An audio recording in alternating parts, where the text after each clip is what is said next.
Guys आज हम iQOO Neo 10R का एक्सट्रीम परफॉर्मेंस टेस्ट करेंगे। कैसा परफॉर्म करता है एक्सट्रीम सिचुएशन में, कितना हीट होता है, कितना स्टेबल है, थ्रॉटलिंग कितना होता है एंड 1.5-2 घंटे के इस एक्सट्रीम टेस्ट में कितना बैटरी ड्रॉप करता है। एंड इसको कंपेयर करेंगे Realme GT6, OnePlus Nord 4, iQOO Z9S Pro and Realme P3 Pro जैसे स्मार्टफोन के साथ। तो iQOO Neo 10R को पावर दिया है Snapdragon 8s Gen 3 चिपसेट ने और सेम चिप Realme GT6 में भी लगा है। OnePlus Nord 4 को पावर दिया है Snapdragon 7 Plus Gen 3, iQOO Z9S Pro में मिलेगा Snapdragon 7 Gen 3 and Realme P3 Pro में Snapdragon 7s Gen 3। इन पांचों स्मार्टफोन में Android 15 बेस्ड OS रन कर रहा है। सबका सॉफ्टवेयर अप टू डेट है। Security patch iQOO Neo 10R में मार्च का है, GT6, OnePlus Nord 4 and iQOO Z9S Pro में फरवरी का और Realme P3 Pro में जनवरी का। iQOO Neo 10R में 144 हर्ट्ज वाला AMOLED डिस्प्ले मिलेगा, बाकी चारों स्मार्टफोन में 120 हर्ट्ज वाला। iQOO Z9S Pro में डिस्प्ले मिल रहा है Full HD प्लस, बाकी चारों में 1.5 के रेजोल्यूशन के साथ। गाइस तो रिफ्रेश रेट सबका मैक्स पे सेट रहेगा। चलिए अब बात करते हैं बैटरी के बारे में। iQOO Neo 10R में 6400 mAh का बैटरी है, Realme P3 Pro में 6000 mAh का और GT6, OnePlus Nord 4 और Z9S Pro में 5500 mAh का। गाइस तो बैटरी सबका फुल है। चलिए परफॉर्मेंस मोड ऑन कर देता हूँ सारे स्मार्टफोन का। सारे ऐप्स को मैंने क्लोज कर दिया है। चलिए अब ब्राइटनेस को कर देता हूँ सबका फुल मैक्सिमम। सबसे पहले हम Geekbench 6 टेस्ट रन करेंगे 2 राउंड। सारे स्मार्टफोन का स्कोर कंपेयर करेंगे और पहले राउंड एंड दूसरे राउंड के स्कोर को भी कंपेयर करेंगे। तो गाइस Geekbench 6 के पहले राउंड का स्कोर आ गया है। चलिए स्कोर को कंपेयर करते हैं। सिंगल कोर का स्कोर सबसे ज्यादा दिख रहा है iQOO Neo 10R का 1889, उसके बाद OnePlus Nord 4 का 1835, देन Realme GT6 का 1780, Realme P3 Pro का दिख रहा है 1154 और सबसे कम दिख रहा है iQOO Z9S Pro का 1082। नाउ मल्टी कोर का स्कोर भी सबसे ज्यादा दिख रहा है Neo 10R का एंड सेम चिपसेट वाले Realme GT6 का कुछ 250 पॉइंट्स कम दिख रहा है Neo 10R से स्कोर। OnePlus Nord 4 का कुछ 100 पॉइंट्स GT6 से स्कोर कम आया एंड Realme P3 Pro का OnePlus Nord 4 से 1000 पॉइंट्स स्कोर कम आया। मल्टी कोर का स्कोर भी iQOO Z9S Pro का सबसे कम दिख रहा है, कुछ 250 पॉइंट्स कम दिख रहा है Realme P3 Pro से। चलिए अब देखते हैं Geekbench 6 राउंड 2 में स्कोर क्या आता है।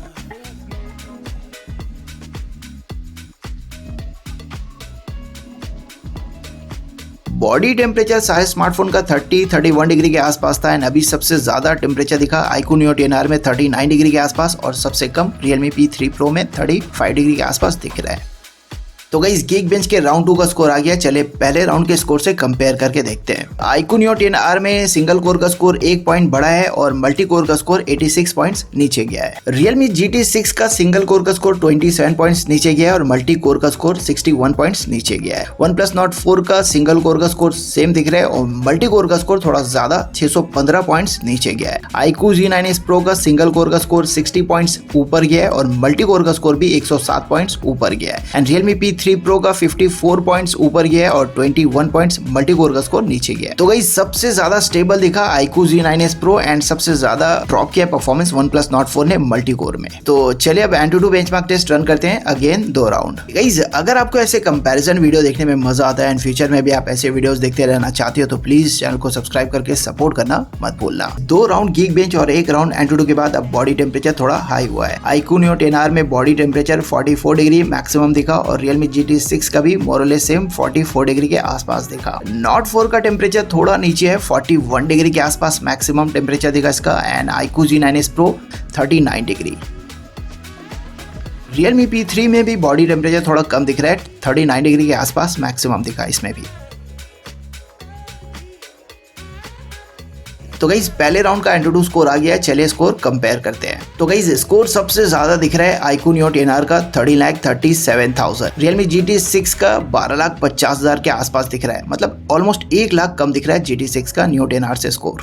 OnePlus Nord 4 का स्कोर दिख रहा है 11,33,000, iQOO Z9S Pro का 8,21,000 और सबसे कम दिख रहा है Realme P3 Pro का 7,90,000, 8 लाख से थोड़ा कम। CPU स्कोर अगेन सबसे ज्यादा दिख रहा है iQOO Neo 10R का 3,69,000 एंड GT6 का सेम चिपसेट वाले फोन का 3 लाख के आसपास स्कोर दिख रहा है और Realme P3 Pro का 2,78,000। iQOO Z9S Pro का स्कोर दिख रहा है 2,66,000 और CPU स्कोर सबसे कम दिख रहा है OnePlus Nord 4 का 2,28,000 मोरलेस। अब GPU score and GPU score सबसे ज्यादा दिख रहा है OnePlus Nord 4 का Neo 10R से भी ज्यादा 4,82,000, Neo 10R का दिख रहा है 4,67,000, Realme GT6 का दिख रहा है 4,24,000, iQOO Z9S Pro का 2,61,000 एंड Realme P3 Pro का 1,98,000। बॉडी टेम्परेचर हमने नोट किया है। चलिए आपको CPU टेम्परेचर दिखाता दिखाता हूँ। पांचों स्मार्टफोन में सबसे ज्यादा CPU टेम्परेचर अभी तक दिखा Realme GT 6 का 56 डिग्री के आसपास। बाकी चारों का मोरलेस सेम दिख रहा है 48-49 डिग्री के आसपास। वैसे गाइस ये पांचों स्नैपड्रैगन चिपसेट वाला स्मार्टफोन है, तो इसका जो CPU टेम्परेचर है बहुत ज्यादा फ्लक्चुएट नहीं करता है और बहुत ज्यादा हाई भी नहीं होता है MediaTek से अगर इसको कंपेयर करूँ तो। चलिए अब AnTuTu बेंचमार्क टेस्ट रन करते हैं राउंड 2।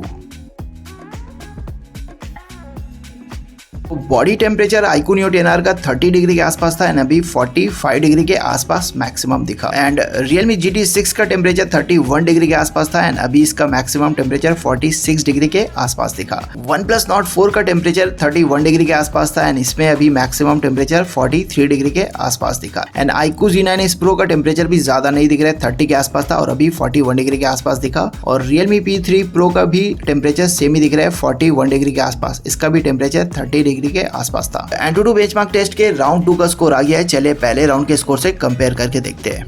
iQOO Neo 10R के स्कोर को अगर कंपेयर करें ना तो पहले राउंड से इसने 10,000 स्कोर ड्रॉप किया है इस राउंड में। एंड Realme GT 6 ने सेम चिपसेट वाले फोन ने थोड़ा ज्यादा ही स्कोर ड्रॉप कर दिया है दूसरे राउंड में 27,000 के आसपास। OnePlus Nord 4 ने पहले राउंड में 11,33,000 स्कोर किया था एंड इस राउंड में 10,34,000 मतलब 98,000 का स्कोर ड्रॉप हुआ है दूसरे राउंड में। iQOO Z9S Pro का स्कोर जंप किया इस बार 1400 स्कोर पहले राउंड से ज्यादा दिख रहा है। एंड Realme P3 Pro ने स्कोर ड्रॉप किया है दूसरे राउंड में कुछ 9,000 के आसपास। तो चलिए अब CPU टेम्परेचर दिखा देता हूं आप लोग को।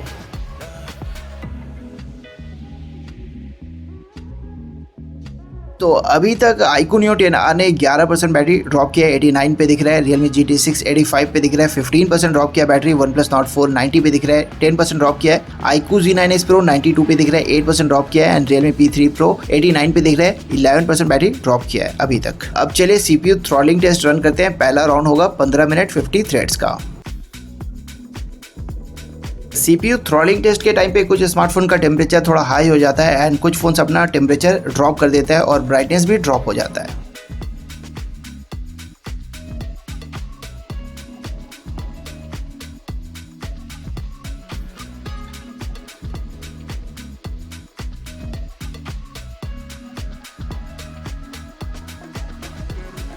पहले राउंड के CPU थ्रॉटलिंग टेस्ट का रिजल्ट आ गया है एंड सबसे ज्यादा स्टेबल दिख रहा है। Realme P3 Pro 94% ने स्कोर किया है। iQOO Z9S Pro ने 93% स्कोर किया है और OnePlus Nord 4 ने 92%। iQOO Neo 10R का स्कोर भी डिसेंट दिख रहा है, 88% स्कोर किया इसने, बट सबसे ज्यादा थ्रॉटलिंग हो गया है Realme GT 6 में, 49% का स्कोर दिख रहा है। नाउ मैक्स परफॉर्मेंस की अगर बात करूं तो सबसे ज्यादा हाई स्कोर दिख रहा है iQOO Neo 10R का 3,50,000 एंड उसके बाद iQOO Z9S Pro का 3,43,000। तीसरे नंबर पे दिख रहा है Realme GT 6 3,32,000 इसने स्कोर किया है। उसके बाद Realme P3 Pro दिख रहा है 2,92,000। मैक्स परफॉर्मेंस सबसे कम दिख रहा है OnePlus Nord 4 का 2,71,000। नाउ CPU टेम्परेचर की अगर बात करूं तो सबसे ज्यादा हाई टेम्परेचर दिखा iQOO Neo 10R and Realme GT 6 में 60 डिग्री के आसपास।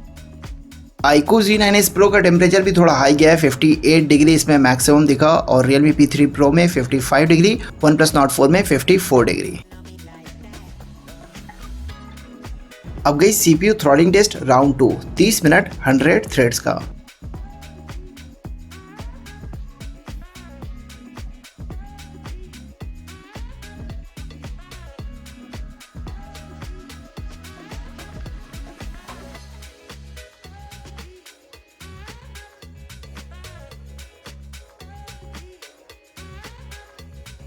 तो गाइस CPU थ्रॉटलिंग टेस्ट के राउंड 2 का स्कोर आ गया है एंड अगर इसको पहले राउंड के स्कोर से कंपेयर करें तो Neo 10R इस बार भी ओके दिख रहा है। 86% इसने इस बार स्कोर किया है, पहले राउंड में 88% स्कोर किया था। Realme GT 60 पहले राउंड से थोड़ा बेटर दिख रहा है, 53% इसने स्कोर किया है इस राउंड में, बट अगेन सबसे ज्यादा थ्रॉटलिंग इस राउंड में भी GT 6 में हुआ है। OnePlus Nord 4 ने पहले राउंड में 92% स्कोर किया था एंड इस राउंड में 93%, पहले से भी बेटर। एंड गाइस अभी तक सारे राउंड में सबसे ज्यादा स्टेबल दिखा iQOO Z9S Pro। पहले राउंड में इसने 93% स्कोर किया था, इस राउंड में 94%। Realme P3 Pro भी काफी बढ़िया दिख रहा है, पहले राउंड में 94% स्कोर किया था इसने एंड इस राउंड में 91%।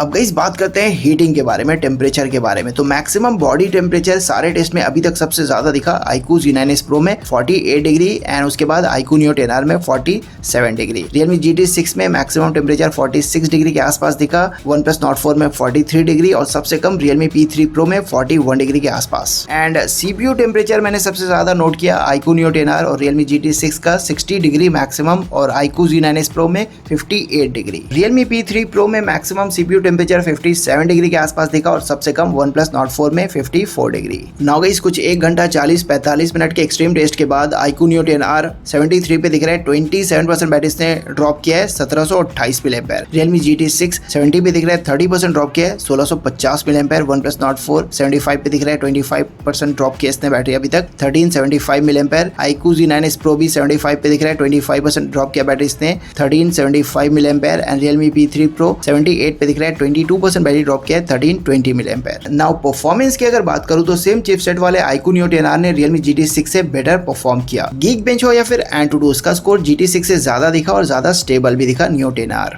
AnTuTu बेंचमार्क टेस्ट के राउंड 2 में Neo 10R में 10,000 स्कोर ड्रॉप हुआ था और GT6 में 27,000 मोर और less. And guys CPU throttling test में भी Neo 10R ने GT6 से बेटर परफॉर्म किया, सबसे ज्यादा थ्रॉटलिंग हुआ GT6 में दोनों राउंड में। OnePlus Nord 4 की अगर बात करूं तो Geekbench हो या फिर AnTuTu test iQOO Z9s Pro and Realme P3 Pro से इसने बेटर स्कोर किया, but again AnTuTu benchmark test के राउंड 2 में इसने सबसे ज्यादा स्कोर ड्रॉप भी किया था 98,000 के आसपास। वैसे CPU थ्रॉटलिंग टेस्ट में OnePlus Nord 4 ने काफी स्टेबल परफॉर्म किया, पहले राउंड में 92% स्कोर किया था एंड दूसरे राउंड में 93%। Now iQOO Z9s Pro and Realme P3 Pro को अगर कंपेयर करूं तो Geekbench पे Realme P3 Pro ने एंड AnTuTu में iQOO Z9s Pro ने ज्यादा स्कोर किया था, बट गाइस दोनों ही टेस्ट में ज्यादा स्टेबल दिखा iQOO Z9s Pro। CPU throttling test में दोनों ही स्मार्टफोन स्टेबल दिखा, ज्यादा स्टेबल दिखा वैसे अगेन iQOO Z9s Pro।